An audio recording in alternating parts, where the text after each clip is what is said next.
मैं आता हूं आपके पास। अब बने रहिए हमारे साथ। रायपुर से एक बड़ी खबर और आ रही है। टीएस सिंहदेव का इस्तीफा मंजूर कर लिया गया, स्वीकार कर लिया गया है।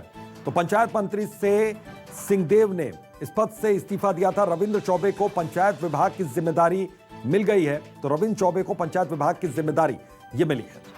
तो इस्तीफा स्वीकार कर लिया गया टीएस सिंहदेव का। तो रायपुर से अहम खबर, टीएस सिंहदेव का इस्तीफा मंजूर हो गया।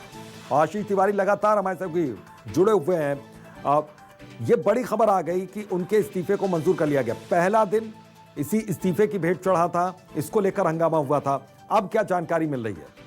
देखिए, इस वक्त की बहुत बड़ी खबर है कि सरकार ने स्वास्थ्य मंत्री टीएस सिंहदेव से पंचायत एवं ग्रामीण विकास विभाग की जिम्मेदारी ले ली है। अभी तकरीबन 4 दिन पहले ही टीएस सिंहदेव ने इस्तीफा दिया था और ये खुले तौर पर कहा था कि जिस तरीके से पंचायत विभाग में कामकाज चल रहा है उससे वो संतुष्ट नहीं है। सरकारी दखल ज्यादा है, इस वजह से वो काम नहीं कर पा रहे हैं। प्रधानमंत्री आवास योजना के तहत जो स्वीकृत मकान केंद्र सरकार से है उसमें भी बजट एलोकेशन नहीं करने की वजह से आवास सैंक्शन नहीं हो पा रहे हैं, बन नहीं पा रहे हैं। तमाम दलीलें टीएस सिंहदेव ने दी थी।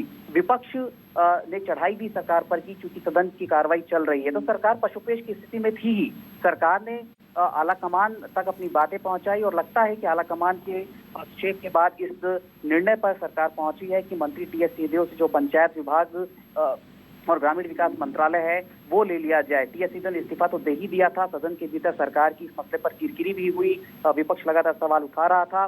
लेकिन अब से ठीक तकरीबन 10 मिनट पहले यह आदेश सरकार से जारी हुआ है। उनके जो विभाग थे, पंचायत एवं ग्रामीण विकास विभाग, ये अब कृषि मंत्री रविंद्र चौबे को अतिरिक्त प्रभार के तौर पर दे दिए गए हैं। यानी अब इस विभाग के भारसाधक मंत्री के तौर पर रविंद्र चौबे काम करेंगे।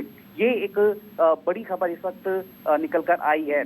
जब से इस्तीफा टीएस सिंहदेव ने दिया था, सदन की कार्रवाई में वो शिरकत भी नहीं कर रहे थे। दिल्ली प्रवास पर हैं। दिल्ली में जाहिर सी बात है कि नेताओं से मुलाकात करने की उनकी कोशिश भी हुई होगी। लेकिन सरकार एक बड़े पॉलिटिकल अटैक से बचना भी चाह रही थी, क्योंकि विपक्ष लगातार हमलावर होता दिख रहा था सदन के भीतर। और चूंकि अविश्वास प्रस्ताव की जमीन टीएस सिंहदेव का ये इस्तीफा ही बनी थी, तो ऐसे में सरकार के पास फौरी तौर पर कोई दूसरा रास्ता भी नहीं था कि सरकार उस दिशा में आगे बढ़े और एक पॉलिटिकल अटैक जो बीजेपी करने की तैयारी कर रही थी उससे बचे। तो जाहिर सी बात है सरकार ने एक बड़ा फैसला लिया है। मुख्य सचिव ने थोड़ी देर पहले राजपत्र में प्रकाशन करने के साथ ही ये आदेश जारी कर दिया है। बिल्कुल। लेकिन आशीष, एक चीज मैं और यहाँ पर समझना चाहूंगा, क्योंकि किरकिरी जो सरकार की हुई तब तक इस्तीफा मंजूर नहीं हुआ था, अब इस्तीफा मंजूर कर लिया गया। तो क्या अब विपक्ष हमलावर नहीं होगा ये माना जाए, या फिर अभी फिर से विपक्ष को एक और मौका है कि इसी मसले को लेकर फिर से वो सरकार का घेराव करने की कोशिश यहाँ पर कर सकती है?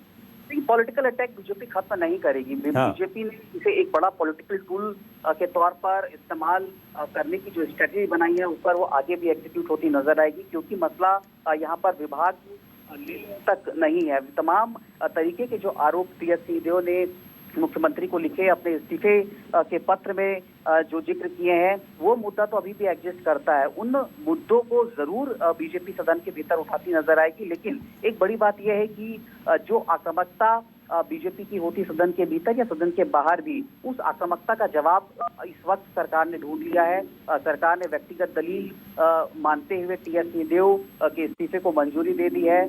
अब टीएस सिंहदेव से ये विभाग ले लिया गया है। अब रविंद्र चौबे चूंकि इस विभाग के भारसाधक मंत्री के तौर पर काम करते नजर आएंगे, तो सरकार के पास एक दलील जरूर ये होगी। लेकिन जो सवाल आपने किया अभी, तो निश्चित तौर पर बीजेपी के लिए एक बड़ा मुद्दा पॉलिटिकल इशू था ही। ये मुद्दा अब भी एग्जिस्ट करता आने वाले दिनों में नजर आ सकता है। बिल्कुल। बहुत बहुत शुक्रिया आशीष आपका इस तमाम जानकारी के लिए, इस तमाम बातचीत के लिए। तो टीएस सिंहदेव का इस्तीफा यहाँ पर मंजूर कर लिया गया, अभी तक स्वीकार नहीं किया गया था।